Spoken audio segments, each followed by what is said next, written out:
Baik, selamat sore. Perkenalkan, nama lengkap saya Ricardus Jamigjari, NIM 1803030167, kelas Sosiologi D semester 6.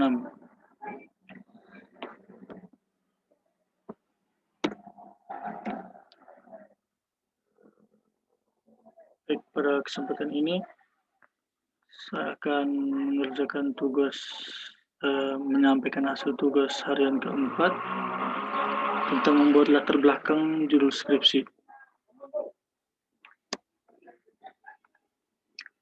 Judul skripsi yang saya ambil peran lembaga pemasyarakatan atau lapas kelas 2B Kota Bejawa dalam pembentukan sikap dan mental tahanan pria.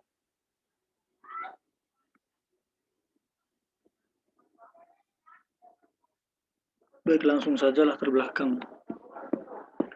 Masyarakat adalah kesatuan hidup manusia yang berinteraksi menurut suatu sistem adat istiadat tertentu yang bersifat kontinu dan yang terikat oleh suatu rasa identitas bersama, hidup berdampingan, dan harmonis dalam masyarakat merupakan salah satu cita-cita luhur bangsa.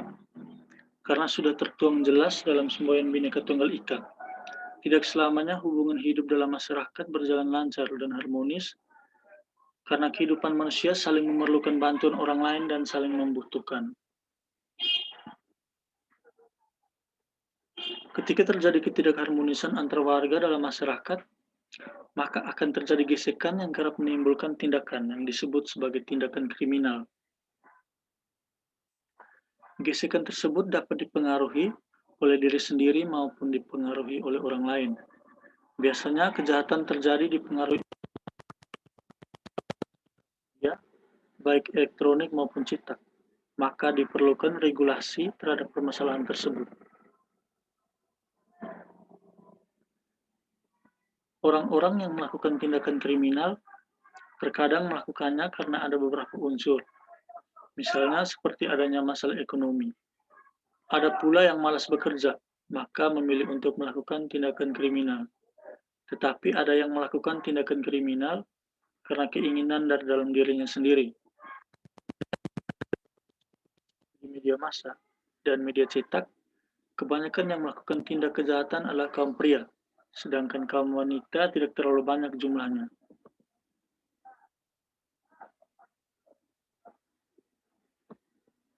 Maka dari itu, orang-orang melakukan tindakan kriminal mempunyai tempat yang layak untuk mempertanggungjawabkan perbuatan mereka.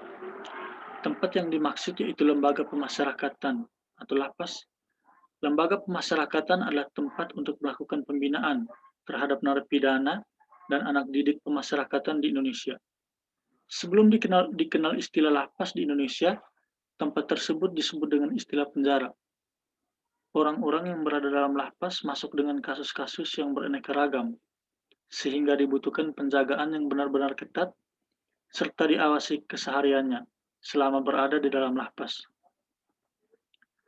Lembaga pemasyarakatan atau lapas dalam sistem peradilan pidana berfungsi untuk memperbaiki terpidana agar terpidana kembali menjalani kehidupan normal dan produktif di tengah-tengah masyarakat setelah menjalani masa hukumannya.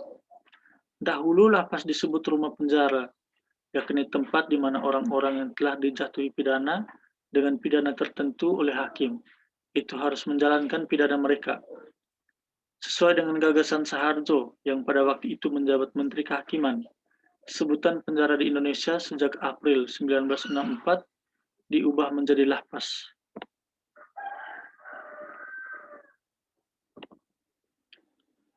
Pemberantasan kejahatan oleh masyarakat dapat kita lihat pada usaha-usaha masyarakat dalam memerangi kejahatan dengan berbagai cara sesuai perkembangan zaman. Munculnya berbagai peraturan dipakai untuk mengantisipasi timbulnya kejadian yang lebih besar. Di Indonesia, penjatuhan pidana adalah salah satu cara untuk memperkecil tingkat kejahatan. Kejahatan merupakan gejala sosial yang biasa dalam setiap masyarakat.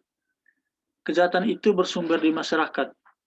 Masyarakat yang memberi kesempatan untuk melakukan, dan masyarakat yang menanggung akibatnya dari kejahatan itu walaupun tidak secara langsung.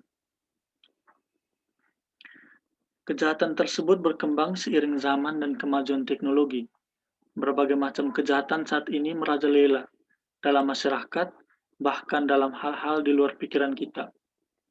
Bersamaan dengan berkembangnya kejahatan, masyarakat mulai memikirkan bagaimana cara menanggulangi kejahatan tersebut, karena banyak kerugian bahkan korban jiwa akibat kejahatan tersebut. Penggolongan narapidana yang tercantum dalam Undang-Undang Nomor 12 Tahun 1995 tentang pemasyarakatan itu diperlukan, baik dilihat dari segi keamanan dan pembinaan, serta untuk menjaga narapidana dari pengaruh negatif narapidana lainnya. Seorang narapidana ditempatkan sesuai dengan penggolongan atas dasar umur, jenis kelamin, lama pidana yang dijatuhkan, jenis kejahatan, dan kriteria lainnya sesuai dengan kebutuhan atau perkembangan pembinaan. Dalam melakukan pembinaan terhadap narapidana, haruslah dipisah-pisahkan berdasarkan jenis kejahatannya, seperti narkotika, pencurian, penipuan, penggelapan, pembunuhan, dan lain-lain. Hal ini dilakukan untuk menghilangkan personisasi atas narapidana. Jadi seorang narapidana harus ditempatkan dengan narapidana lainnya yang golongannya sama sebagaimana yang telah ditentukan. Seperti halnya narapidana dengan jenis kejahatan berbeda, tidak ditempatkan dalam satu sel secara bersamaan. Maksud tujuan pemidanaan seperti dirumuskan dalam pasal 2 ayat 1 ialah yang pertama, untuk mencegah dilakukannya tindak pidana demi pengayoman negara, masyarakat, dan penduduk. Yang kedua, untuk membimbing agar terpidana insyaf dan menjadi anggota masyarakat yang berbudi baik dan berguna. Yang ketiga, untuk menghilangkan noda-noda yang diakibatkan oleh tindak pidana.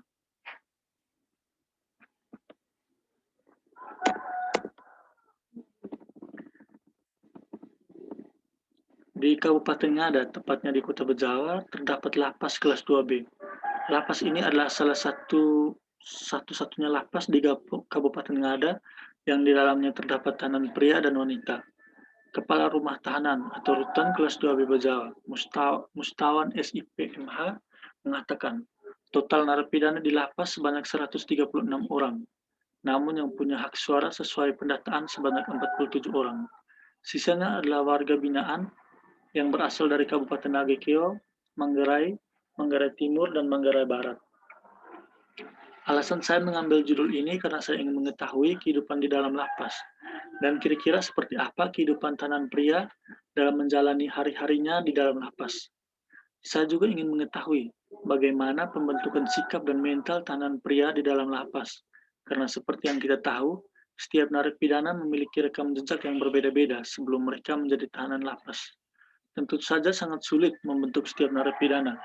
Maka dari itu saya memilih judul ini untuk menganalisis masalah yang saya ambil. Sekian dan terima kasih.